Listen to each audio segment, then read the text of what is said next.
हाँ जी, तो ये रही आपकी प्रॉब्लम नंबर 3.76 है, जिसमें वो कह रहा है कि फाइंड कीजिए I not using mesh analysis technique. Mesh analysis technique मतलब कि यहाँ पे हमारा वास्ता पड़ेगा लूप्स और केवीएल से।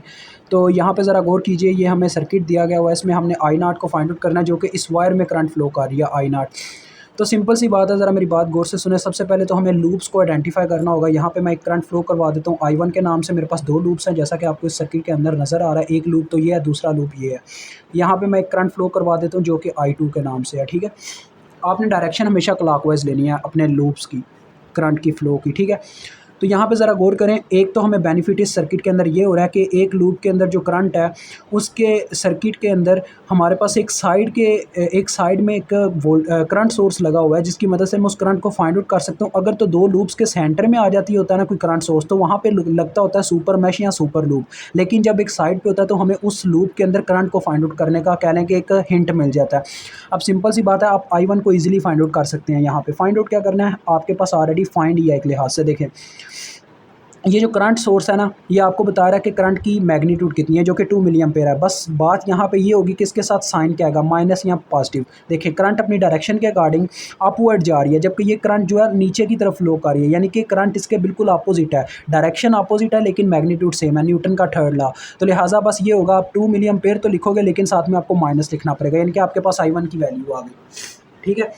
अब आपको I1 की वैल्यू का पता है, आपने मेन चीज़ फाइंड आउट करनी है आई नॉट। तो ज़रा गौर करें, आई नॉट और I2 की अगर फ्लो का डायरेक्शन देखा जाए, I2 भी ऐसे ही फ्लो कर रहा है सर्किट में, और आई नॉट भी देखें ऐसे ही वायर के अंदर फ्लो कर रहा है। बच्चों, ये I2 का लूप के अंदर फ्लो करना यही होता है, इसका मतलब कि वायर में फ्लो करना करंट का, ठीक है, चक्कर यही होता है।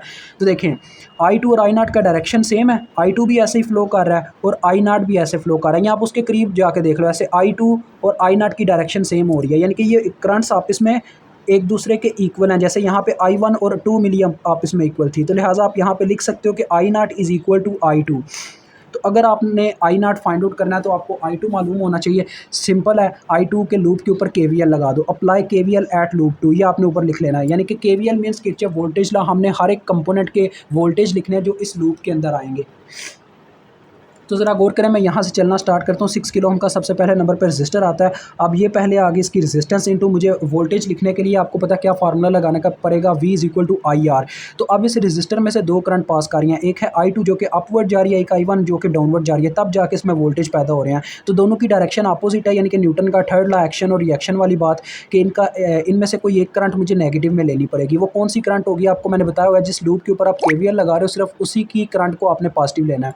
तो लिहाजा हम I2 को पॉजिटिव ले लेंगे, ठीक है, और I1 को नेगेटिव ले लेंगे, यानी आ जाएगा I2 माइनस I1। इस तरह से आगे मज़ीद आगे बढ़ते हैं, तो देखें हमारी जो I2 की करंट है वो इस 2 किलो हम रजिस्टर में से गुजरती है, जिसमें सिर्फ I2 ही गुजरी है। तो इसके वोल्टेज क्या आ जाएंगे, 2K I2।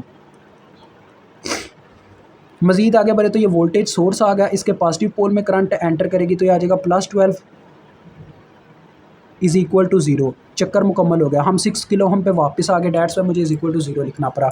अब यहाँ पे आप I1 की वैल्यू पुट कर लें और I2 सिंपली फाइंड आउट होना स्टार्ट हो जाएगा। देखें, 6K I2 plus 2K I2, ये हो गया 8K I2, और ये आ गया -6K I1।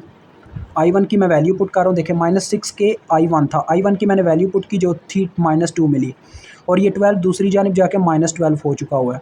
तो यहाँ पे आपके पास देखें क्या प्रायोरिटी लग रही है, 8K I2 is equal to आएगा, ये देखें 6 2 बार 12, यानी कि +12 आया, दूसरी जानिब जाके ये हो गया -12, यानी आ गया -12 ऐसे आ गया।